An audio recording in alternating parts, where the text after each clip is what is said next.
கர்த்தருடைய பரிசுத்த நாமம் மகிமைப்படுவதாக. தேவனுடைய சன்னிதானத்திலே கடந்து வந்து அவருடைய வார்த்தையை கேட்கும்படியாக தேவன் இன்றைக்கு மீண்டுமாக நம்முடைய ஆயுசு நாளில் ஒரு நாளை கூட்டி கொடுத்திருக்கிறார். நாம் நிற்பதும் நிர்மூலமாகாதிருப்பதும் அவருடைய சுத்த கிருபையாக இருக்கிறது. இன்றைக்கு ஆவியானவர் நம்முடனே கூட இடைபடும்படியாய் நாம் தெரிந்து கொள்ளப்பட்ட வேத பகுதி எபேசியருக்கு எழுதின நிருபம் 5ஆம் அதிகாரம் 25வது வசனத்திலிருந்து 27வது வசனம் வரைக்கும் வாசிக்க கேட்போம். எபேசியருக்கு எழுதின நிருபம் 5ஆம் அதிகாரம் 25 முதல் 27. புருஷர்களே, உங்கள் மனைவிகளில் அன்பு கூறுங்கள். அப்படியே கிறிஸ்துவும் சபையில் அன்பு கூர்ந்து தாம் அதை திருவசனத்தை கொண்டு தண்ணீர் முழுக்கினால் சுத்திகரித்து பரிசுத்தமாக்குகிறதற்கும் கரைத்திரை முதலானவைகள் ஒன்றும் இல்லாமல் பரிசுத்தமும் பிழையற்றதுமான மகிமையுள்ள சபையாக அதை தமக்கு முன் நிறுத்திக் கொள்வதற்கும் தம்மை தாமே அதற்காக ஒப்புக் கொடுத்தார். கர்த்தருடைய பரிசுத்த நாமம் மகிமைப்படுவதாக. எபேசியருக்கு எழுதின நிருபத்தில் அப்போஸ்தலனாகிய பவுல் கிறிஸ்துவையும் சபையையும் சம்பந்தப்படுத்தி இந்த அதிகாரத்திலே பேசுகிறதை நாம் வாசிக்க முடியும். அதனுடைய 27வது வசனம் என்ன சொல்லுகிறது? கரை திரை முதலானவைகள் ஒன்றும் இல்லாமல் பரிசுத்தமும் பிழையற்றதுமான மகிமையுள்ள சபையாக தமக்கு முன்பாக நிறுத்தி கொள்வதற்கு தம்மை தாமே அதற்காக ஒப்பு கொடுத்தார். சபையை கரை திரை முதலானவைகள் இல்லாதபடிக்கு பரிசுத்தமும் பிழையற்றதும் மகிமையுள்ள சபையாக தமக்கு முன்பாக நிறுத்தும்படிக்கு கிறிஸ்துவானவர் சபைக்காக தம்மை தாமே ஒப்பு கொடுத்தார் என்று வேதம் சொல்லுகிறது. அப்போ சபையை குறித்து கிறிஸ்துவுக்கு ஒரு நோக்கம் இருக்கும் என்று சொன்னால், சபையை குறித்து கிறிஸ்துவுக்கு ஒரு திட்டம் இருக்கும் என்று சொன்னால், அது என்னவென்றால் மிக தெளிவாய் சொல்லப்பட்டிருக்கிறது. கரை திரை முதலானவைகள் இல்லாதபடிக்கு பிழையற்றதும் பரிசுத்தமானதும் மகிமையுள்ள சபையாக பிதாவின் சமூகத்தில் போய் அது நிற்க வேண்டும் என்ற ஒரே ஒரு நோக்கம்தான் சபையின் மேலே இருக்கிறது. வேத புஸ்தகத்துல கொரிந்தியருக்கு எழுதின நிருபம் 1 கொரிந்தியர் 3:16 சொல்லுகிறது, நீங்கள் தேவனுடைய ஆலயமாய் இருக்கிறீர்கள். சபை என்று சொல்லும்போது நாம் பல டினாமினேஷன்கள் இந்த நாட்களில் இருக்கிறது. Pentecost, CSI, brethren, Baptist, Roman Catholic என்று சொல்லி பல டினாமினேஷன்களாக பிரிவுகளாக இன்றைக்கு சபை பிரிக்கப்பட்டிருந்தாலும் தேவனுடைய பார்வையில உலகம் முழுவதும் இருக்கிற ரட்சிக்கப்பட்ட தேவ பிள்ளைகள் இணைந்து இருக்கிறது ஒரே சபையாக இருக்கிறது. தேவனுடைய பார்வையில கிறிஸ்துவின் சரீரத்தினுடைய அங்கத்தினர்களாக ரட்சிக்கப்பட்டவர்கள் சேர்க்கப்படுகிறார்கள். அந்த ரட்சிக்கப்பட்டவர்களுடைய கூட்டத்திற்கு பெயர் தான் சபை. ஒரு கட்டிடமோ ஒரு டினாமினேஷனோ சபை கிடையாது. இப்போ கொரிந்தியர் நிருபத்துல நாம் 1 கொரிந்தியர் 3:16 வாசிக்கிறோம், நீங்கள் தேவனுடைய ஆலயமாய் இருக்கிறீர்கள். அப்போ ஒவ்வொருத்தரை குறித்தும் சொல்லப்பட்டிருக்கிறது, நான் தேவனுடைய ஆலயமாய் இருக்கிறேன். கொலோசையர் 1ஆம் அதிகாரம் 18வது வசனம் சொல்லுகிறது, சரீரமான சபைக்கு அவரே தலையாய் இருக்கிறார். அப்போ நான் ஆலயமாய் இருக்கிறேன். ரட்சிக்கப்பட்ட ஒவ்வொரு தேவ பிள்ளைகளும் இணையும் போது அது ஒரு சபையாக மாறுகிறது. அது மாத்திரமல்ல, அந்த சபை கிறிஸ்துவினுடைய சரீரமாய் இருக்கிறது. இந்த சரீரத்திற்கு தலை கிறிஸ்துவாய் இருக்கிறார். இந்த சத்தியங்களை நாம் தெளிவாக புரிந்து கொள்ள வேண்டும். எபேசியர் 5ஆம் அதிகாரம் 32வது வசனத்துல சபையையும் கிறிஸ்துவையும் சம்பந்தப்படுத்தி பேசும்போது ஒரு புருஷன் மனைவிக்குரிய காரியங்களை குறித்து பேசுகிறார். ஒரு கணவன் எப்படி இருக்க வேண்டும், மனைவி எப்படி இருக்க வேண்டும் என்று சொல்லி அதை கிறிஸ்துவுக்கும் சபைக்கும் சம்பந்தப்படுத்தி பேசும்போது அதனுடைய 32வது வசனம் இப்படி சொல்லுகிறது, இந்த ரகசியம் பெரிது. அது கிறிஸ்துவை பற்றியும் சபையை பற்றியும் சொல்லப்பட்ட ரகசியம். இந்த ரகசியம் பெரிதாயிருக்கிறது. எனக்கு அருமையானவர்களே, நாம் தெளிவாய் புரிந்து கொள்ள வேண்டும். கிறிஸ்து நமக்கு தலையாயிருக்கிறார். கிறிஸ்து இந்த சரீரமான சபைக்கு தலையாக இருக்கிறார். நான் அவருடைய சரீரத்தினுடைய அங்கமாய் இருக்கிறேன், அவயவமாய் இருக்கிறேன். அது மாத்திரமல்ல, இந்த உலகளாவிய சபையில ஒரே சபை தான், ரட்சிக்கப்பட்டவர்களுடைய கூட்டம் தான் சபை. அந்த சபையில் நானும் ஒரு அங்கத்தினராய் இருக்கிறேன். அது மாத்திரமல்ல, என்னுடைய சரீரம் தேவனுடைய ஆலயமாய் இருக்கிறது. அப்போ ஒரு கணவன் மனைவியினுடைய அந்த ஐக்கியத்தை குறித்து சொல்லப்படும் பொழுது இங்கே கிறிஸ்துவை குறித்தும் சபையை குறித்தும் சொல்லப்படுகிறது. அப்படி என்று சொன்னால் அவர் மணவாளனாகவும் நாம் மணவாட்டியாகவும், அதாவது உலகளாவிய சபைகள் இணைந்து இந்த சபை என்பது அவருக்கு மணவாட்டியாக இந்த வேதம் சித்தரித்து சொல்லுகிறது. உன்னத பாட்டின் புஸ்தகம் 2 கொரிந்தியர் 11ஆம் அதிகாரம் 2வது வசனத்தை கூட வாசிங்களேன். 2 கொரிந்தியர் 11ஆம் அதிகாரம் 2வது வசனம். நான் உங்களை கற்புள்ள கன்னிகைகளாக கிறிஸ்து என்னும் ஒரே புருஷனுக்கு ஒப்பு கொடுக்க நியமித்தபடியால் உங்களுக்காக தேவ வைராக்கியமாய் கொண்டிருக்கிறேன். இப்ப பாருங்க, கற்புள்ள கன்னிகைகளாக கிறிஸ்து என்னும் ஒரே புருஷனுக்கு ஒப்பு கொடுக்கப்பட்டிருக்கிறோம். அப்ப சபையாகிய நீங்களும் நானும் ஒரு கற்புள்ள கன்னிகைகளாக இருக்கிறோம். கிறிஸ்து என்னும் ஒரே புருஷனுக்காக நியமிக்கப்பட்டவர்கள், ஏற்படுத்தப்பட்டவர்கள், ஆயத்தமாக்கப்பட்டவர்கள். நன்றாக தெரிந்து கொள்ள வேண்டும்.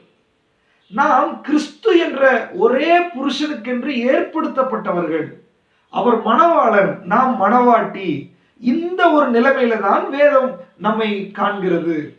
அப்ப எபேசியர் 5ஆம் அதிகாரத்துல இப்படிப்பட்ட கற்புள்ள கன்னிகைகளாகிய சபையானது அல்லது கற்புள்ள கன்னிகையாகிய ஒரு விசுவாசி அல்லது ஒரு மணவாட்டி கரை திரை இல்லாதபடிக்கு பிழையற்றதும் பரிசுத்தமானதும் மகிமை உள்ள சபையாக பிதாவுக்கு முன்பாக அவர்கள் போய் நிற்க வேண்டும் என்பதை இந்த வேதம் மிக மிக வலியுறுத்துகிறது. கிறிஸ்து அதற்காகத்தான் தம்மை தாமே ஒப்பு கொடுத்தார். இயேசு எதற்காக சிலுவையில் அறையப்பட்டார்? எதற்காக இயேசு ரத்தம் சிந்தினார் என்றால், கற்புள்ள கன்னிகைகளாக உங்களையும் என்னையும் அங்கே மகிமை உள்ள சபையாக பிதாவுக்கு முன்பாக நிறுத்தும்படியாக தம்மை முழுவதுமாய் ஒப்பு கொடுத்தார் என்று வேதம் சொல்லுகிறது. அப்போ நம்ம மேல இயேசு கிறிஸ்துவுக்கு ஒரே ஒரு நோக்கம்தான், நாம் கற்புள்ள கன்னிகைகளாக, பரிசுத்தவான்களாக, கரை இல்லாதவர்களாக, பிழை இல்லாதவர்களாக தேவ சன்னிதானத்தில் இருக்க வேண்டும். எனக்கு அருமையானவர்களே, இன்னைக்கு ஆவியானவர் நம்மை பார்த்து மிக மிக தெளிவாக இடைப்படுகிறார். நம்முடைய வாழ்க்கையில நாம் கன்னிகைகளா இருக்கிறோம், ஒரு புருஷனுக்கு ஆயத்தப்படுத்தப்பட்டவர்களா இருக்கிறோம். ஆனால் கற்புள்ள, கரை இல்லாதபடிக்கு, திரை இல்லாதபடிக்கு பரிசுத்தமானவர்களாக அல்லது குற்றம் சாட்டப்படாதவர்களாக, மகிமை உள்ளவர்களாக தேவனுக்கு முன்பாக நிறுத்த வேண்டும் என்பது மாத்திரமே நம் மீது தேவன் வைத்திருக்கிற ஒரு பெரிய திட்டமாய் இருக்கிறது. இப்போ ஒரு கன்னிகை ஒரு புருஷனுக்கு எப்படி ஆயத்தப்படுவது என்பதை நாம் அதை பார்க்கும் போது எஸ்தரின் புஸ்தகத்துல ஒரு ராஜாவுக்கு மணவாட்டியாக, மனைவியாக தெரிந்தெடுக்கப்படுகிற எஸ்தரை குறித்து அல்லது மணவாட்டியை குறித்து, கன்னிகை குறித்து அங்க சொல்லப்பட்டிருக்கிறது. நாம் வாசிக்கலாம். எஸ்தரின் புஸ்தகம் 2ஆம் அதிகாரம் 2வது வசனம். அப்பொழுது ராஜாவை சேவிக்கிற அவனுடைய ஊழியக்காரர் அவனை நோக்கி, ரூபவதிகளாய் இருக்கிற கன்னி பெண்களை ராஜாவுக்காக தேட வேண்டும். போதும். ரூபவதிகளாய் இருக்கிற கன்னி பெண்களை ராஜாவுக்கு தேட வேண்டும். ராஜாவுக்கு ஒரு மறுமனை சூசான் அரண்மனையில வஸ்தி அந்த ஸ்தானத்திலிருந்து விலக்கப்பட்ட உடனே அந்த ஸ்தானத்துல மணவாட்டியாக, ராஜாவின் மனைவியாக ஒரு கற்புள்ள கன்னிகை தேட வேண்டும் என்று அங்கு அறிவிக்கப்படுகிறது. அப்ப யாரை ராஜாவுக்கு மனைவியாக ஏற்படுத்த முடியும்? இங்கு மிக தெளிவா ஒரு குவாலிபிகேஷன் கொடுக்கப்பட்டிருக்கிறது. ரூபவதியாயிருக்கிற ஒரு பெண்ணை ராஜாவுக்கு கொண்டு வர வேண்டும். ரூபவதியாயிருக்கிறவர்கள் தான் அதற்கு தகுதி உள்ளவர்கள். ரூபவதியாயிருக்கிறவர்கள் தான் அரண்மனையில ராஜாவினுடைய அருகிலே வருவதற்கு யோக்கியதை உள்ளவர்கள். வாசிக்கலாம். அதனுடைய 8வது வசனம். ராஜாவின் கட்டளையும் தீர்மானமும் பிரசித்தமாகி அநேகம் பெண்கள் கூட்டப்பட்டு சூசான் அரண்மனையில் உள்ள ஏகாயின் வசத்தில் ஒப்புவிக்கப்படுகிற போது எஸ்தரும் ராஜாவின் அரண்மனைக்கு அழைத்து கொண்டு போகப்பட்டு ஸ்திரீகளை காவல் பண்ணுகிற ஏகாயின் வசத்தில் ஒப்புவிக்கப்பட்டாள். ஏகாய் என்பவனுடைய வசத்துல அநேகம் பெண்கள் ஒப்பு கொடுக்கப்பட்டார்கள். அங்க மிக தெளிவாய் சொல்லப்பட்டிருக்கிறது. அப்ப அநேக ரூபவதிகளா இருக்கிற பெண்களை செலக்ட் பண்ணி அவர்களை ஒரு ஏகா என்கிற ஒரு மனிதனுடைய ஆளுகைக்கு கீழாக அவனுடைய கண்ட்ரோலுக்குள்ளாக இந்த ரூபவதிகளா இருக்கிற பெண்கள் அங்கே காவல் பண்ண வைக்கப்பட்டிருந்தார்கள் அல்லது பாதுகாக்கப்பட்டிருந்தார்கள். எதற்காக? இந்த ஒரே புருஷனுக்கு அல்லது ராஜாவுக்கு மனைவியாக இவர்களில் செலக்ட் பண்ணும்படியாக, இவர்களை ஆயத்தப்படுத்தும்படியாக அங்கே அவர்கள் ஆயத்தமாக வைக்கப்பட்டிருந்தார்கள். அப்ப பாருங்க, ஒரு ராஜாவுக்கு மனைவியாக வர வேண்டும் என்றால் அவள் ரூபவதியாய் இருக்க வேண்டும். அதுதான் ஃபர்ஸ்ட் குவாலிஃபிகேஷன். அந்த ரூபவதி இல்லாதவர்கள் ரிஜெக்ட் பண்ணப்படுவார்கள்.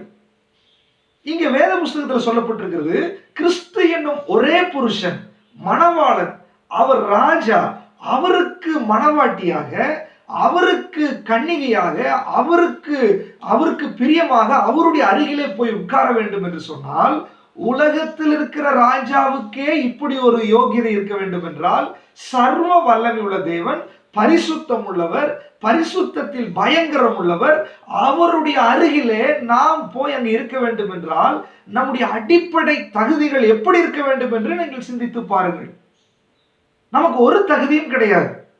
ஆனால் வேதம் மிக தெளிவாய் சொல்லுகிறது. ரோமருக்கு எழுதின நிருபம் 5ஆம் அதிகாரம் 1வது வசனத்தை வாசிக்கலாம்.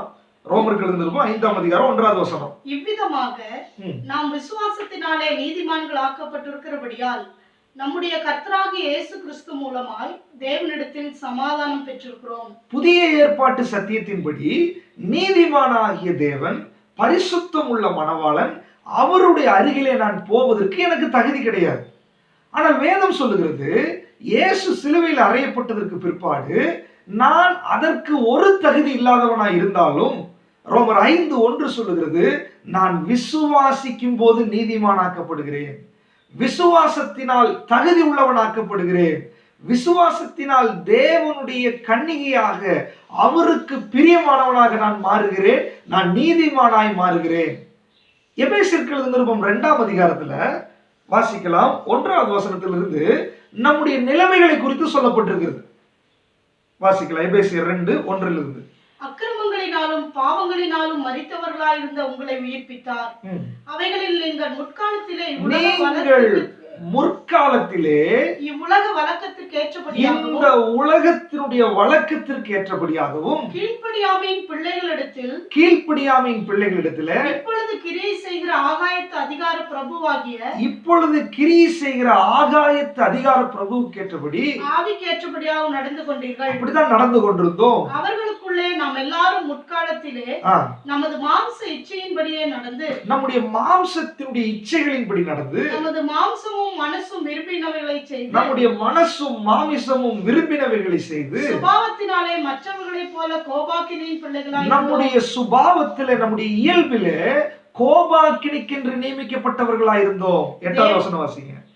கிருபையினாலே விசுவாசத்தை கொண்டு ரட்சிக்கப்பட்டீர்கள். கிருபையினாலே விசுவாசத்தை கொண்டு ரட்சிக்கப்பட்டீர்கள். இது உங்களால் உண்டானதல்ல, இது உங்களால் உண்டானதல்ல, இது தேவனுடைய ஈவு. நன்றாக கவனிங்க. கிறிஸ்து என்னும் ஒரே புருஷனுக்கு, அந்த மணவாளனுக்கு என்று நியமிக்கப்பட்டிருக்கிறவர்களாகிய கன்னிகைகளாகிய நீங்களும் நானும் நம்முடைய யோகியதை என்ன? அக்கிரமத்திலும் பாவத்திலும் மரித்து கிடந்தவர்கள், சுபாவத்தின்படி கோபாக்கினியின் பிள்ளைகளாய் இருந்தோம், நம்முடைய மனசும் மாமிசமும் விரும்பினவைகளை செய்து கொண்டிருந்தோம், தேவனுக்கு பிரியமில்லாதவர்களாய் இருந்தோம். அப்படிப்பட்டிருக்கிற நாம் இந்த தேவனுடைய சன்னிதானத்துல அல்லது பரிசுத்தமான மணவாளனுக்கு அருகிலே போவதற்கு ஒரு யோகியதையும் நமக்கு கிடையாது. ஆனால் ரோமர் 5:1 நம்ம வாசித்தபடி விசுவாசத்தினாலே, அவரை நான் விசுவாசத்தினாலே இப்பொழுது நான் நீதிமானாக்கப்பட்டு விட்டேன், இப்பொழுது தேவனுக்கு பிள்ளையாக மாறிவிட்டேன், அவருடைய மணவாட்டியாக மாறிவிட்டேன், அவருக்கு யோகியதை உள்ளவனாக நான் மாறிவிட்டேன். இவைகள் எல்லாம் என்னுடைய முயற்சியினால் கிடையாது, விசுவாசத்தினாலே எனக்கு சம்பவித்திருக்கிறது. இயேசுவை ஏற்றுக்கொண்ட நீங்களும் நானும் இந்த ஒரு பெரிய பாக்கியத்தை நாம் பெற்றிருக்கிறோம் என்பதை தயவு செய்து நீங்களும் நானும் மறந்து போய்விடக் கூடாது. வெளிப்படுத்தின விசேஷம் 1ஆம் அதிகாரம் 6வது வசனத்தை வாசிக்கலாம். நம்மிடத்தில் அன்பு கூர்ந்து நம்மிடத்தில் அன்பு கூர்ந்து தமது இரத்தத்தினாலே நம்முடைய அவருடைய இரத்தத்தினாலே நம்முடைய பாவங்கள் நம்மை கழுவி தம்முடைய பிதாவாகிய தேவனுக்கு முன்பாக நம்மை ராஜாக்களும் ஆசாரியர்களும் ஆக்கின அவருக்கு மகிமையும் வல்லமையும் என்றென்றைக்கும் உண்டாயிருப்பதாக. கவனிங்க, நாம் தகுதி இல்லாதவர்கள். ராஜாவுக்கு ஒரு கன்னிகையை தேட வேண்டும் என்றால் அவள் ரூபவதியாய் இருக்க வேண்டும், அவள் அழகுள்ளவளாய் இருக்க வேண்டும், அவள் பழுதில்லாதவளாய் இருக்க வேண்டும். அவளை தான் செலக்ட் பண்ணி கொண்டு வந்து ஏகாயினுடைய வசத்தில் ஒப்புவிக்கிறார்கள் சூசான் அரண்மனையில. அப்போ பரிசுத்தம் உள்ள தேவன் பரம ராஜாவாகிய ஆயிரங்களிலும் 10,000ங்களிலும் சிறந்தவராயிருக்கிற நம்முடைய சாரோனின் ரோஜாவும் பள்ளத்தாக்கின் லீலியாகவும் இருக்கிற நம்முடைய அருமை இரட்சகர் ஆண்டவருடைய மணவாட்டியாய் நீங்களும் நானும் வர வேண்டும் என்று சொன்னால் அதற்கே உரிய யோகியதை நமக்கு தேவை, பரிசுத்தம் தேவை. நாம் நீதிமான்கள் ஆக்கப்பட்டிருக்க வேண்டும், நாம் சுத்திகரிக்கப்பட்டிருக்க வேண்டும். ஆனால் நம்முடைய நிலைமை என்ன? பாவிகள், அக்கிரமங்கள், அருவருப்பானவர்கள். ஆனால் இயேசுவினுடைய அந்த பலி மரணத்தின் மூலமாய், அவரை விசுவாசித்ததின் மூலமாய் இப்பொழுது நம்மை அவருடைய இரத்தத்தால் நம்மை கழுவி சுத்திகரித்து ராஜாக்களும் ஆசாரியர்களுமாய் நீதிமான்களாய் நம்மை பரிசுத்தவான்களாய் கிறிஸ்து எனும் ஒரே புருஷனுக்கு நியமிக்கப்பட்ட கன்னிகைகளாக நம்மை மாற்றி இருக்கிறார். எனக்கு அருமையானவர்களே, எவ்வளவு பெரிய பாக்கியம் பாருங்க. அன்றைக்கு சூசான் அரண்மனையில ராஜாவுக்கு கன்னிகையாக மனைவியாக வர்றதுக்கு ரூபவதிகளா பார்த்துதான் செலக்ட் பண்ணிட்டு வந்தாங்க. ஆனால் இந்த ராஜாவுக்கு கன்னிகைகளா இருக்கிறதுக்கு அக்கிரமமும் பாவமும் அருவருப்பா இருந்த நம்மை செலக்ட் பண்ணி கொண்டு வந்து நம்மை ரூபவதியாய் மாற்றி விட்டார். உன்னத பாட்டின் புஸ்தகம் 1ஆம் அதிகாரம் 8வது வசனத்துல வாசிங்க. உன்னத பாட்டு 1:8. ஸ்திரீகளில் ரூபவதியே. இதுவும் சபையையும் கிறிஸ்துவையும் மையப்படுத்தி சொல்லப்பட்டிருக்கிறது. அதனுடைய முந்தின வசனத்துல 4:5 நீங்க வாசிச்சு பார்த்தீங்கன்னா, நான் கருப்பா இருக்கிறேன், வெயில் என் மேல் பட்டது என்று சொல்லி அந்த பெண் சொல்லுகிறாள். ஆனால் 8வது வசனத்துல மணவாளன் அந்த பெண்ணை பார்த்து சொல்லுகிறார், நீ கருப்பா இருக்கலாம், நீ ஒதுக்கப்பட்டிருக்கலாம், நீ யார வேணாலும் இருக்கலாம், ஆனால் ஸ்திரீகளில் நீ ரூபவதியாய் மாறிவிட்டாய், நீ ஸ்திரீகளில் ரூபவதி என்று சொல்லி அழைக்கிறார். பிரியமானவர்களே, உங்களையும் என்னையும் பாவத்தினாலும் அக்கிரமத்தினாலும் பலவிதமான அசுத்தத்தினாலும் நம்முடைய சுபாவங்கள், நம்முடைய செயல்கள், நம்முடைய முந்தின நடக்கைகள் இவைகளெல்லாம் தேவ சன்னிதானத்தில் வருவதற்கு ஒரு யோக்கியதையும் இல்லாமல் இருந்தது, ஒரு தகுதி நமக்கு கிடையாது. ஆனால் தேவனாகிய கர்த்தர் சிலுவையில இயேசு கிறிஸ்து நமக்காக அவர் அடிக்கப்பட்டது நிமித்தமாய் அவருடைய இரத்தத்தால் நம்முடைய பாவங்கள் கழுவப்பட்டு இப்பொழுது ஆண்டவர் நம்மை பார்த்து என்ன சொல்றாரு தெரியுங்களா? ஸ்திரீகளில் ரூபவதி. உலகத்தில் இருக்கிற எத்தனை பேர் இருந்தாலும் சரி, அவருடைய இரத்தத்தால் கழுவப்பட்ட நீங்களும் நானும் ரூபவதியா இருக்கிறோம். நீங்களும் நானும் நீதிமான்கள் ஆக்கப்பட்டிருக்கிறோம். நீங்களும் நானும் பரிசுத்தவான்கள் ஆக்கப்பட்டிருக்கிறோம். நீங்களும் நானும் ராஜாக்களும் ஆசாரியர்களுமாய் மாற்றப்பட்டிருக்கிறோம். அப்படிப்பட்ட தகுதியை உங்களுக்கும் எனக்கும் ஆண்டவர் கொடுத்திருக்கிறார். என கருமையானவர்களே, ஒரு ராஜாவுக்கு கன்னிகை நியமிக்கணும்னு சொன்னா அவள் ரூபவதியா இருக்கணும். இன்னைக்கு இயேசுவை ஏற்றுக்கொண்டு அவருடைய சபையில அங்கத்தினர்களா இருக்கிற ஒவ்வொருவரையும் வேதம் சொல்லுகிறது ரூபவதி, நீதிமான், பரிசுத்தவான் என்று சொல்லுகிறது. அப்ப நம்ம இந்த புருஷனுக்காக கேகாயின் வசத்துல ஒப்புவிக்கப்பட்ட அந்த பெண்களை போல, ரூபவதியான பெண்களை போல இன்றைக்கு சபையின் வசத்தில சபைக்குள்ளாக நாம் கிறிஸ்து என்னும் ஒரே புருஷனுக்காக ரூபவதிகளான கன்னிகைகளாக தேவன் நம்மை சபையிலே வைத்திருக்கிறார். சபையில வைத்திருக்கிறது மாத்திரமல்ல, அதனுடைய அடுத்த ஸ்டெப் என்ன செய்கிறார் பாருங்க. எஸ்தரின் புஸ்தகம் 2ஆம் அதிகாரம் 12வது வசனம். இப்படி செலக்ட் பண்ணப்பட்ட ரூபவதிகளான பெண்கள் அடுத்த ஸ்டெப் என்ன பண்ண வேண்டும்? 12வது வசனம். ஒவ்வொரு பெண்ணும் 6 மாதம் வெள்ளை போல தைலத்தினாலும் 6 மாதம் சுகந்த வர்க்கங்களினாலும் ஸ்திரீகளுக்குரிய மற்ற சுத்திகரிப்புகளினாலும் ஜோடிக்கப்படுகிற நாட்கள் நிறைவேறி இவ்விதமாய் ஸ்திரீகளின் முறைமைப்படி 12 மாதமாக செய்யப்பட்டு தீர்ந்த பின்பு ராஜாவாகிய அகாஸ்வேருவின் இடத்தில் பிரவேசிக்க அவளவளுடைய முறை வருகிற போது. இங்க 12வது வசனம் என்ன சொல்லப்பட்டிருக்குதுன்னா, ராஜாவாகிய அகாஸ்வேருவினுடைய சன்னிதானத்தில் பிரவேசிக்கிறதற்கு இவள் தகுதி உள்ளவளாய் மாற வேண்டும். ராஜாவுக்காக ரூபவதியான பெண்களை அரண்மனைக்கு கொண்டு வந்தாச்சு. ஆனால் ராஜ சமூகத்தில் பிரவேசிக்க முடியாது. ரூபவதி தான், ஆனால் ராஜ சமூகத்தில் பிரவேசிக்க வேண்டும் என்றால் சில தகுதிகள் அவர்களுக்கு வேண்டும், அல்லது அவர்கள் ஆயத்தமாக்கப்பட வேண்டும். எப்படி ஆயத்தமாக்கப்படுறாங்க? ஒவ்வொரு பெண்ணும் 6 மாதம் வெள்ளை போல தைலத்தினாலும் 6 மாதம் சுகந்த வர்க்கங்களினாலும் ஸ்திரீகளுக்குரிய மற்ற சுத்திகரிப்பினாலும் ஜோடிக்கப்படுகிற நாட்கள் நிறைவேற வேண்டும். அப்ப இந்த 1 வருட காலம் இந்த ரூபவதிகளான பெண்கள் அரண்மனையில வைத்து பராமரிக்கப்படுகிறார்கள்.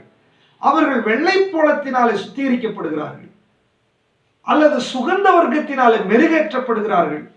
அவர்களுக்கு சுத்திகரிப்புகளுடைய காரியங்கள் நடக்கிறது. இவைகளெல்லாம் இந்த 1 வருட காலத்துல இந்த புருஷனாகிய மணவாளனாகிய ராஜாவினுடைய சமூகத்துல இந்த ரூபவதியான பெண்கள், அவர்கள் ரூபவதிகள் தான், ஆனா டைரக்டா என்ட்ரி கொடுக்கிறதுக்கு அனுமதி கிடையாது.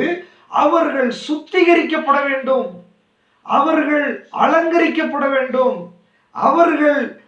அவர் சுகந்த வர்க்கம் இடப்பட வேண்டும், வெள்ளை போலத்தினால் சுத்திகரிக்கப்பட வேண்டும்.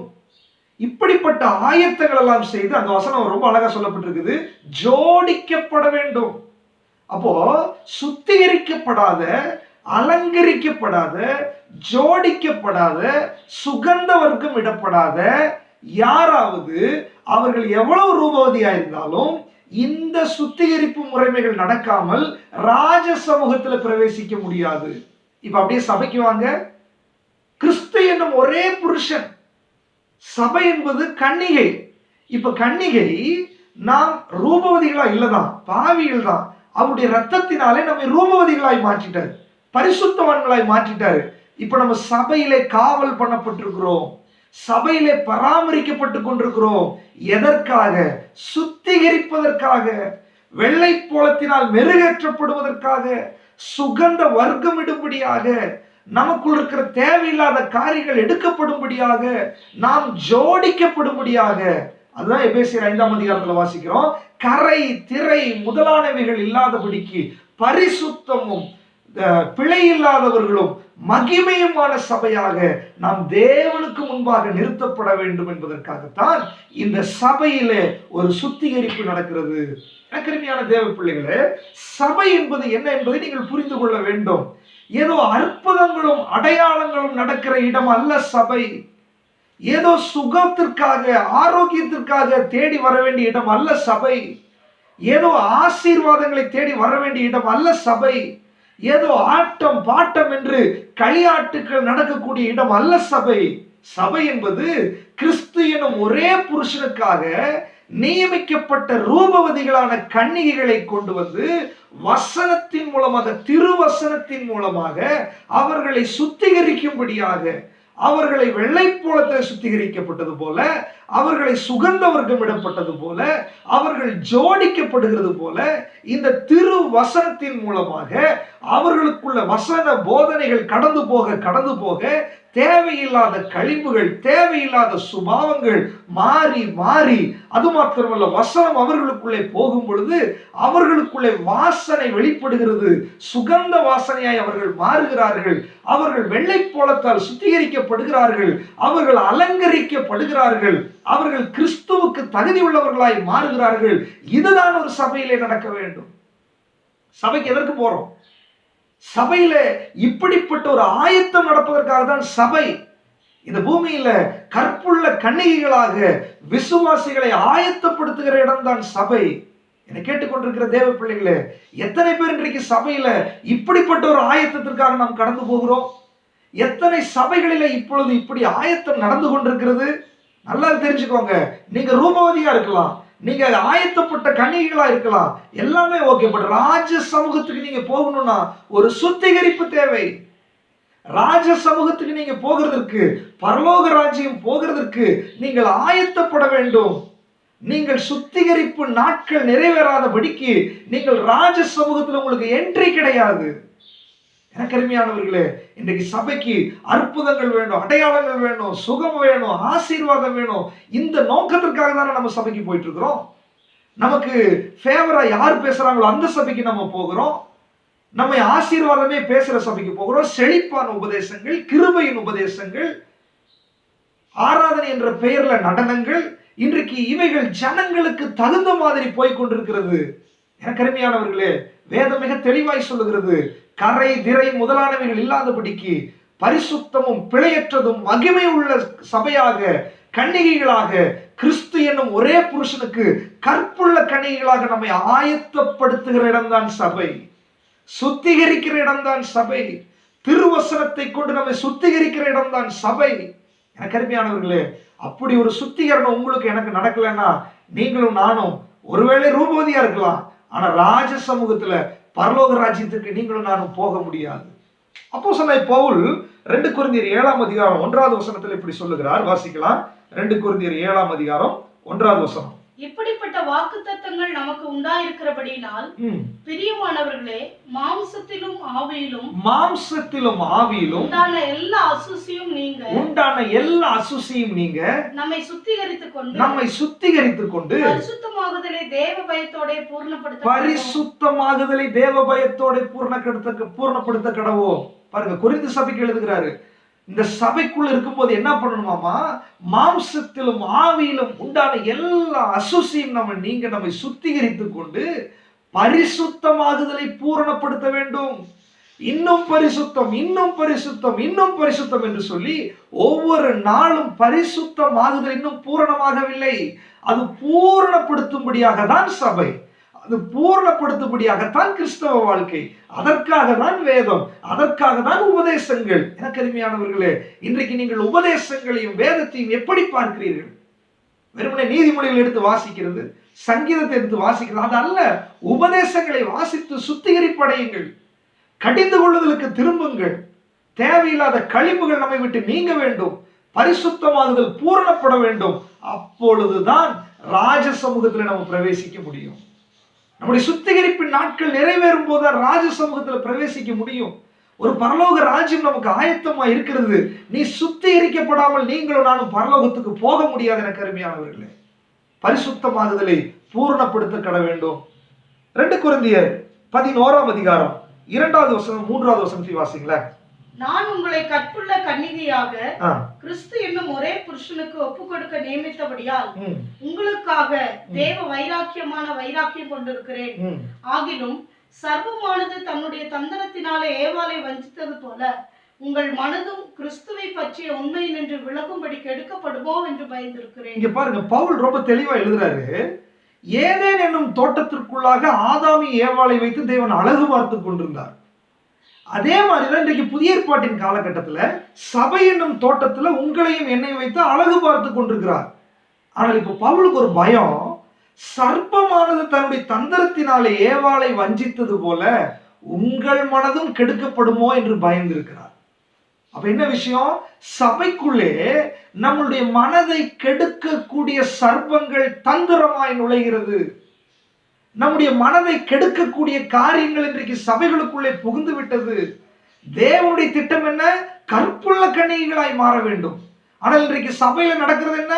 செழிப்பான உபதேசங்கள். இன்றைக்கு சபையில நடக்கிறது என்ன? ஆசீர்வாதங்கள். இன்றைக்கு சபையில நடக்கிறது என்ன? அற்புதங்கள், அடையாளங்கள், சுகமளிக்கிறது. இதை தேடிதான் ஜனங்கள் ஓடிக்கொண்டிருக்கிறார்கள். எனக்கு அருமையானவர்களே, வேதம் மிக தெளிவாய் சொல்லுகிறது, சபை என்னும் தோட்டத்திலே உங்களை வைத்திருக்கிறது சர்ப்பத்தினால் வஞ்சிக்கப்படுவதற்காக அல்ல, தேவனுக்கென்று கற்புள்ள கன்னிகைகளாய் நாம் மாற வேண்டும் என்பதற்காக. எத்தனை பேர் இன்றைக்கு அப்படிப்பட்ட ஒரு சுத்திகரிப்புக்குள்ளாக நீங்க வந்திருக்கிறீங்க? கரைதிரை முதலானவைகள் இல்லாதபடிக்கு பிழையற்றதும் பரிசுத்தமான வாழ்க்கைக்கு எத்தனை பேர் ஒப்பு கொடுத்திருக்கிறோம்? எத்தனை பேர் மகிமை உள்ள ஒரு சபையாக நாம் தேவனுக்கு முன்பாக மாறுவதற்கு பிரயாசப்படுகிறோம்? எனக்கு அருமையானவர்களே, இன்னைக்கு ஆவியானவர் உங்களுக்கு எச்சரிக்கிறார். இந்த நிலைமையிலே நம்ம போய் கொண்டிருந்தால் ராஜ சமூகத்துல பிரவேசிக்க முடியாது. அவருடைய வருகை அதி சீக்கிரத்தில் இருக்கிறது. நாம் மனம் திரும்ப வேண்டும், சுத்திகரிப்புக்காக ஆயத்தமாக வேண்டும். ஆசீர்வாதம், அற்புதங்கள், அடையாளங்கள், செழிப்பான உபதேசங்கள் இதெல்லாம் சைட்ல மாற்றி வச்சிருங்க. முதலாவது தேவனுடைய ராஜ்யத்தையும் அவருடைய நீதியும் தேடுங்க. இது நீங்க கேட்காமையே உங்களுக்கு கிடைக்கும். கேட்காம கிடைக்கக்கூடிய இந்த ஆசீர்வாதங்களை இன்றைக்கு சபைகள் பிரதானப்படுத்துகிறது. எனக்கு அருமையானவர்களை, நீங்கள் தேட வேண்டிய விஷயத்தை பிரதானப்படுத்தவில்லை. நீங்களும் நானும் எச்சரிப்பா இருக்க வேண்டிய காலகட்டம் இது. பரிசுத்தமாகுதலை நாம் பூர்ணப்படுத்தப்பட வேண்டும். சர்ப்பம் ஏவாளை வஞ்சித்தது போல நாம் வஞ்சிக்கப்படக்கூடாது. நாம் சுத்திகரிக்கப்பட வேண்டும் என்று ஆவியானவர் நமக்கு ஆலோசனை சொல்லுகிறார். சபையில சுத்திகரிப்பு எப்படி நடக்கிறது? அது திருவசனத்தை கொண்டு நடக்கிறது. யோவான் 16ஆம் அதிகாரத்துல 13வது வசனம் சொல்லுகிறது, சத்திய ஆவியாகிய தேற்றரவாளன். ஆவியானவருடைய பெயரே சத்திய ஆவியானவர். யோவான் 17:17 சொல்லுகிறது, வசனமே சத்தியம். அப்போ இந்த பேர் போட்டு பார்த்தா வசன ஆவியானவர். சத்திய ஆவியானவர்னா வசனத்தின் ஆவியானவர். வசனம் என்றால் என்ன? அவர்தான் வார்த்தையாகிய தேவன். யார் அவர்? இயேசு கிறிஸ்து. அவர்தான் சொல்றார், நானே வழி, நானே சத்தியம் என்று சொல்லுகிறார். அப்போ இயேசுவையும் ஆவியானவரையும் பிரிக்க முடியாது. அப்படின்னா என்ன அர்த்தம்? ஆவியானவருடைய வேலை என்னன்னா, 16ஆம் அதிகாரம் யோவான் 16:8 வசனம் சொல்லுகிறது, அவர் பாவத்தை குறித்தும் நீதியை குறித்தும் நியாய தீர்ப்பை குறித்தும் கண்டித்து உணர்த்துவார். சபையில பரிசுத்த ஆவியானவருடைய வேலை என்னன்னா, வசனத்தின் மூலமாக அவர் கிரியை செய்ய ஆரம்பிப்பார். அவர் கிரியை செய்யும் போது பாவங்கள் மாறும், சுபாவத்துல மாற்றம் வரும், விடுதலை பெற முடியாத விஷயத்துல விடுதலை உண்டாகும், பழைய சுபாவங்கள் மாறி பரிசுத்தமானவர்களாய் நாம் மாறுவோம். இதுதான் ஒரு சபையில நடக்க வேண்டியது. வசனம் பிரசங்கிக்கப்படும் போது ஆவியானவர் அதன் மூலமாய் கிரியை செய்வார். அவர் உணர்வுள்ள இருதயத்தை கொடுப்பார், கடின இருதயங்களை உடைப்பார், பக்குவப்பட்டவர்களாய் மாற்றுவார், ஒரு மனப்பாட்டை கொடுப்பார், பரிசுத்தத்தை கொடுப்பார், நம்மை ஆயத்தமாக்குவார் கன்னிகைகளாக. ஆனால் இன்றைக்கு பரிசுத்த ஆவியானவர் சபையில இன்றைக்கு செயல்படும் பொழுது அந்நிய பாஷை, தீர்க்க தரிசனம், வரங்கள் செயல்படுகிறது. ஆனால் கற்புள்ள கன்னிகையாய் மாறவில்லையே. எல்லா வரங்களும் செயல்படுகிறது, பாவ உணர்வு இல்லையே. எல்லா வரங்களும் செயல்படுகிறது, அற்புத அடையாளங்கள் நடக்கிறது, கனிகள் உள்ள வாழ்க்கை இல்லையே. எங்கேயோ நாம் தவறி கொண்டிருக்கிறோம். என கருமையானவர்களே, நாம் கற்புள்ள கன்னிகளாக இருந்தால் மாத்திரமே ராஜ சமூகத்தில் பிரவேசிக்க முடியும் என்பதை மறந்து போய்விடாதீர்கள். சபையில திருவசனத்தை கொண்டுதான் ஒரு சுத்திகரிப்பு நடக்கும். எபிரேயர் நிருபம் 4ஆம் அதிகாரம் 12வது வசனம் சொல்லுகிறது, தேவனுடைய வார்த்தையானது ஆவியாயும் ஜீவனாயும் இருக்கிறது. அது இருபுறமும் கருக்குள்ள பட்டயத்துல, எந்த பட்டயத்திலும் கருக்கானதாயும், இருதயத்தின் யோசனைகளை வகையறுக்கிறதாயும், ஆத்துமாவையும் ஆவியையும் கணுக்களையும் ஊனையும் உருவ குத்துகிறதாயும் இருக்கிறது. இப்படிப்பட்ட வசனம் பரிசுத்த ஆவியினுடைய வல்லமையோட ஒரு சபையில கிரியை செய்யும் போது அங்கிருக்கிற சபையில் இருக்கிற ஜனங்கள் சுத்திகரிக்கப்படுகிறார்கள். இதற்குதான் சபை. எப்படி கேகாயின் வசத்துல ரூபவதியான பெண்கள் சுத்திகரிப்புக்காக காவல் பண்ணப்பட்டிருந்தார்களோ, அவர்கள் எப்படி வெள்ளை போலத்தினாலும் சுகந்த வர்க்கத்தினாலும் சுத்திகரிப்பினாலும் ஜோடிக்கப்பட்டார்களோ, அது மாதிரி சபைக்குள்ளே நீங்களும் நானும் எதற்கு அங்கத்தினராக இருக்கிறோம் தெரியுமா? அவருடைய திருவசனத்தை கொண்டு, பரிசுத்த ஆவியானவருடைய செயல்பாடை கொண்டு சுத்திகரிக்கப்படும்படியாய், தேவையில்லாததை விளக்கும்படியாய் அல்லது அலங்கரிக்கும்படியாய், பிதாவுக்கு அல்லது இயேசு கிறிஸ்துவுக்கு புருஷனுக்கு ஏற்ற ஒரு மனவாட்டியாய் தகுதிப்படுத்தும்படியாய், நம் வாசனை வீசுகிறவர்களாய் மாற்றும்படியாகத்தான் சபை நமக்கு ஏற்படுத்தப்பட்டிருக்கிறது. ஆவியானவர் நமக்கு கொடுக்கப்பட்டிருக்கிறார். எனக்கு அருமையானவர்களே, இன்றைக்கு அப்படிப்பட்ட ஒரு சுத்திகரிப்பு நமக்கு தேவை என்பதை ஆவியானவர் உணர்த்துகிறார். இரண்டாவதாக, மூன்றாவதாக, இப்படி சுத்திகரிக்கப்பட்டவர்களுடைய அடுத்த ஒரு பொசிஷன் என்னன்னு பாருங்க. எஸ்தரின் புஸ்தகம் 2ஆம் அதிகாரம் 14வது வசனம். சாயங்காலத்திலே அவள் உள்ளே பிரவேசித்து, காலமே அபிமான ஸ்திரீகளை காவல் பண்ணுகிற ராஜாவின் பிரதானி ஆகிய சாஸ்காசுடைய விசாரிப்புக்குள் இருக்கிற ஸ்திரீகளின் 2ஆம் மாடத்துக்கு திரும்பி வருவாள். ராஜா தன்னை விரும்பி பேர் சொல்லி அழைப்பித்தாள் ஒழிய அவள் ஒருபோதும் ராஜாவின் இடத்தில் பிரவேசிக்க கூடாது. இங்க பாருங்க, காவல் பண்ணப்பட்டிருக்கிற ஸ்திரீகள் ரூபவதிகள். அடுத்தது பாத்தீங்கன்னா அபிமான ஸ்திரீகள், அப்படின்னா விருப்பமான ஸ்திரீகள். அவங்க தான் அந்த இடத்துல காவல் பண்ணப்பட்டிருக்கிறாங்க. அவர்கள் ஜோடிக்கப்படுகிறார்கள், சுத்திகரிக்கப்படுகிறார்கள், சுகந்த வாசனை அவர்களுக்கு கொடுக்கப்படுகிறது, வெள்ளை போலத்தினால் சுத்திகரிக்கப்படுகிறாங்க. எல்லா ப்ரிப்பரேஷனும் நடக்குது. இப்ப எல்லா ப்ரிப்பரேஷனும் முடிஞ்சாலும் இந்த வசனத்துல அதனுடைய கடைசி பகுதி சொல்லப்பட்டிருக்கிறது, ராஜா தன்னை விரும்பி பேர் சொல்லி அழைப்பித்தாள் ஒழிய அவள் ஒருபோதும் ராஜாவினிடத்தில் பிரவேசிக்க கூடாது. பாருங்க எவ்வளவு தெளிவா சொல்லப்பட்டிருக்கிறது. இப்போ ராஜாவினுடைய அரண்மனையில எவ்வளவு ஆயத்தமா இருந்தாலும் இப்ப பர்மிஷன் கொடுக்கிறது ராஜா தான். அபிமான ஸ்திரியா இருக்கட்டும், ரூபவதியா இருக்கட்டும், சுத்திகரிக்கப்பட்டவளா இருக்கட்டும், எல்லாம் பழுதில்லாதபடிக்கு ஆயத்தமாக்கப்பட்டவளா இருக்கட்டும். ஆனால் இங்க வேதம் தெளிவாய் சொல்லுகிறது, ராஜா தன்னை விரும்பி அழைப்பித்தால் ஒழிய, அவர் நம்மீது விருப்பம் கொண்டு அழைப்பித்தால் ஒழிய அந்த ராஜ சமூகத்தில் பிரவேசிக்க முடியாது. சபை தெளிவாய் தெரிந்து கொள்ள வேண்டிய ஒரு விஷயம் இது. இன்றைக்கு சபைக்கு வந்துட்டோம், ரட்சிக்கப்பட்டுட்டோம், கிறிஸ்தவர்களை பேரை மாத்திட்டோம், ஊரை மாத்திட்டோம், நகையை கழட்டிட்டோம், இதெல்லாம் விஷயமே கிடையாது. ராஜா விரும்பினால் ஒழிய, ராஜா அழைப்பித்தால் ஒழிய நாம் ராஜ சமூகத்தில் பிரவேசிக்க முடியாது. தேவனுடைய சன்னிதானத்திற்கு கற்புள்ள கனிகளாய் நாம் ஆயத்தப்பட்டிருக்கிறோம். ஆனால் அவர் விரும்பினால் மாத்திரம்தான் நாம் பரலோகத்துக்கு போக முடியும். அப்படின்னா இன்னைக்கு ஆவியானவர் நமக்கு எச்சரிக்கிறார். நான் சபையில் இருக்கிறேன், எத்தனையோ அபிமான ஸ்திரீகள் சபையில் இருக்கிறாங்க, ஆனால் அவர் விரும்புகிற ஒரு கன்னிகையாய் நான் இருக்க வேண்டும் என்று வேதம் சொல்லுகிறது. எத்தனையோ பேர் அபிமானம் உள்ளவர்கள், எத்தனையோ பேர் ரூபவதிகள், எத்தனையோ பேர் ஆயத்தமாக்கப்பட்டவர்கள், ஆனால் அவர் விரும்புகிறவர்களா நீங்கள்? அவர் உங்களை விரும்புகிறாரா? எனக்கு அருமையானவர்களே, அழைக்கப்பட்டவர்கள் அநேகர், தெரிந்து கொள்ளப்பட்டவர்களோ சிலர். அழைக்கப்பட்டவர்கள் எல்லாம் பரலோகத்துக்கு போறதில்லை, தெரிந்து கொள்ளப்பட்டவர்கள் தான் பரலோகத்துக்கு போக முடியும். இன்னைக்கு நீங்க எந்த சபையில வேணாலும் இருக்கலாம், ஆனால் தேவன் உங்களை விரும்புகிறாரா என்பதுதான் முக்கியம். நீங்க எந்த சபையில வேணாலும் இருக்கலாம், என்ன வேணாலும் செய்யற ஆண்டவருக்காக நிறைய காணிக்கை கொடுக்கிறவங்களா இருக்கலாம், நிறைய ஊழியம் செஞ்சவங்களா இருக்கலாம், ஆண்டவருக்காக வைராக்கியமா இருக்கலாம், அது வேற. ஆனால் தேவன் உங்களை விரும்புகிறாரா என்பதுதான் முக்கியம். எனக்கு அருமையானவர்களே, தேவன் விரும்புகிற ஒரு கன்னிகையாய் நாம் இருக்க வேண்டும். கரை திரை முதலானவைகள் இல்லாதபடிக்கு பிழையற்றதும் பரிசுத்தத்தும் மகிமையுமான சபையாக நாம் தேவ சன்னிதானத்தில் நிற்க வேண்டும். அதற்குதான் தேவன் நம்மை ஆயத்தப்படுத்தி கொண்டிருக்கிறார். மிக கவனமாக எச்சரிப்போடு இருக்க வேண்டிய ஒரு காலகட்டத்தில் நீங்களும் நானும் இருக்கிறோம். வாசிக்கலாம், வெளிப்படுத்தின விசேஷம் 19ஆம் அதிகாரம் 9வது வசனம்.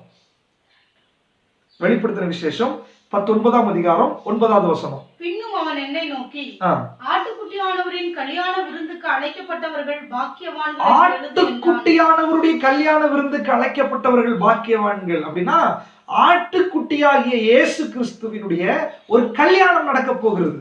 அதற்கு தான் நம்மை மணவாட்டியாக கற்புள்ளவர்களாக இந்த சபைக்குள்ள வைத்திருக்கிறார்.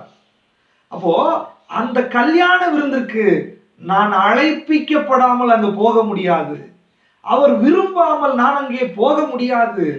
அங்க வேதம் சொல்லுகிறது, அந்த விருந்துக்கு அழைக்கப்பட்டவர்கள் பாக்கியவான்கள். எனக்கு அருமையானவர்களே, அந்த பாக்கியத்தை நீங்களும் நானும் இழந்து போய்விடக் கூடாது. நம்மை அவர் விரும்புகிறாரா? அவர் விருப்பப்படி நாம் இருக்கிறோமா? நம்மை நாமே சுய பரிசோதனை செய்ய வேண்டிய ஒரு காலகட்டத்தில் இருக்கிறோம். மத்தேயு 20ஆம் அதிகாரம் 16வது வசனத்துல சொல்லப்பட்டிருக்கிறது, அழைக்கப்பட்டவர்கள் அநேகர், ஆனால் தெரிந்து கொள்ளப்பட்டவர்களோ சிலர். நீங்க அந்த சிலருடைய கூட்டத்தில் இருக்கிறீர்களா? நிறைய பேர் இருக்கிறாங்க, ரூபவதிகள் தான், அபிமான ஸ்திரீகள் இருக்கிறாங்க, ஆனால் உங்களை விரும்பி அழைக்கிறாரா என்பதுதான் ரொம்ப முக்கியம். மத்தேயு எழுதின சுவிசேஷம் 7ஆம் அதிகாரம் 21வது வசனம் சொல்லுகிறது, என் நாமத்தினாலே அற்புதங்களை செய்தோம், அடையாளங்களை செய்தோம், தீர்க்க தரிசனம் உரைச்சோம், வியாதிஸ்தர்களை சுகமாக்கினோம் என்று சொல்லி ஒரு கூட்டம் கர்த்தாவே கர்த்தாவே நிறைய பேர் கூப்பிட்டுருக்கிறாங்க.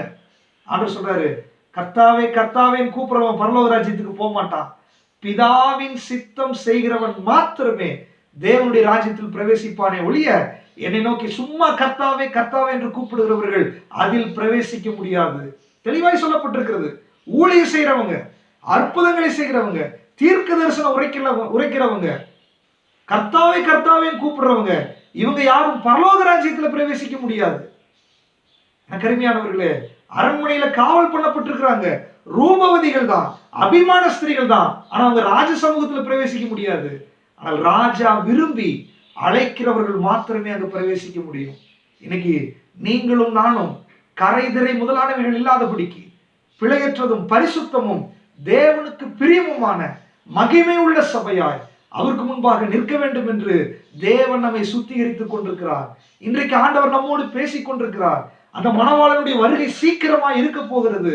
அவர் மத்திய ஆகாயத்துல வந்து எக்கால சத்தம் தொனிக்கும் போது அந்த அழைப்பின் சத்தம் அவர் யார் விரும்புகிறாரோ அவருடைய காதுகளில் மாத்திரமே தொனிக்கும். பிரியமானவர்களே, உங்கள் காதுகளில் அவருடைய சத்தம் தொனிக்க வேண்டும் என்றால், உங்கள் காதுகளில் எக்கால சத்தம் தொனிக்க வேண்டும் என்றால், நீங்கள் அந்த அழைப்பை பெற்றுக்கொள்ள வேண்டும் என்று சொன்னால், இன்றைக்கு ஒரு சுத்திகரிப்பு நமக்கு அவசியம். இன்றைக்கு நாம் அதற்கு ஆயத்தமாக வேண்டியது அவசியம். இன்றைக்கு தேவை அற்புதங்களும் அடையாளங்களும் ஆட்டம் பாட்டம் அல்ல, இன்றைக்கு சுத்திகரிப்பு தேவை. இன்றைக்கு ஒரு மனம் திரும்புதல் தேவை.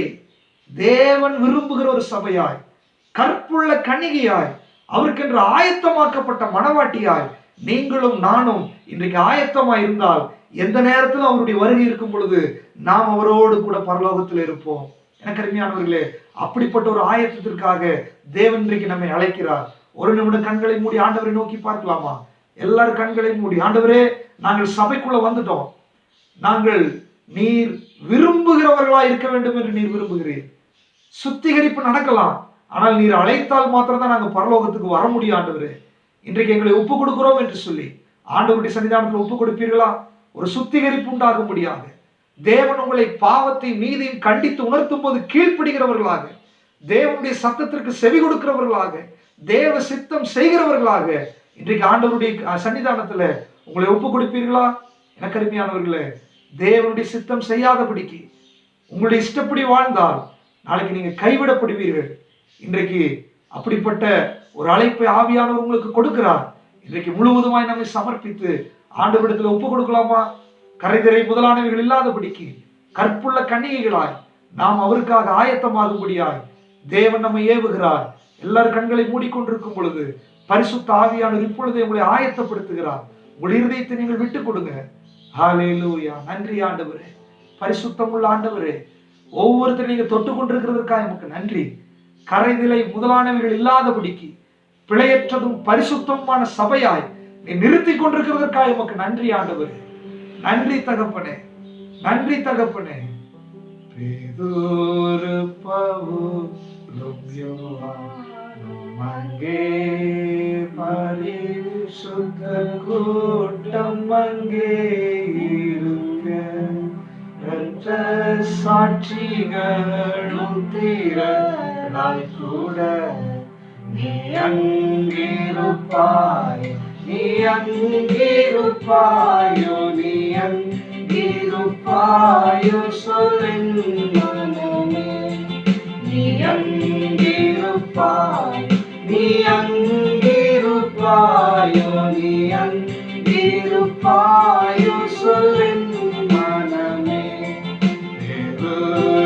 பவுலும் யோவானும் அங்கே, பின்னும் முன்பிதாக்கள் அப்போஸ்தலரும் இரத்த சாட்சிகளும் தீரலாய் கூட நீ அங்கிருப்பாய், நீ அங்கிருப்பாயோ, நீ அங்கிருப்பாயோ சொல்லின் மனமே. நீ அங்கிருப்பாய், நீ அங்கிருப்பாயோ, நீ அங்கிருப்பாயோ சொல்லின் மனமே.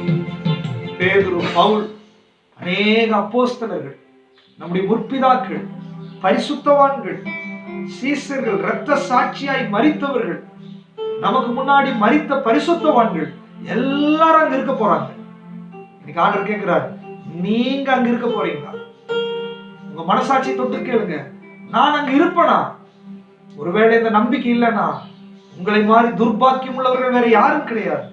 இன்னைக்கு ஆண்டவர்கிட்ட ஒப்பு கொடுங்க. ஆண்டவரே, நீர் விரும்பி அழைக்கிற ஒரு மணவாட்டியாய், நீர் விரும்பி அழைக்கிற ஒரு கன்னிகையாய் நான் இன்றைக்கு என்னை ஒப்பு கொடுக்கிற ஆண்டவரே என்று சொல்லி ஒப்பு கொடுங்க.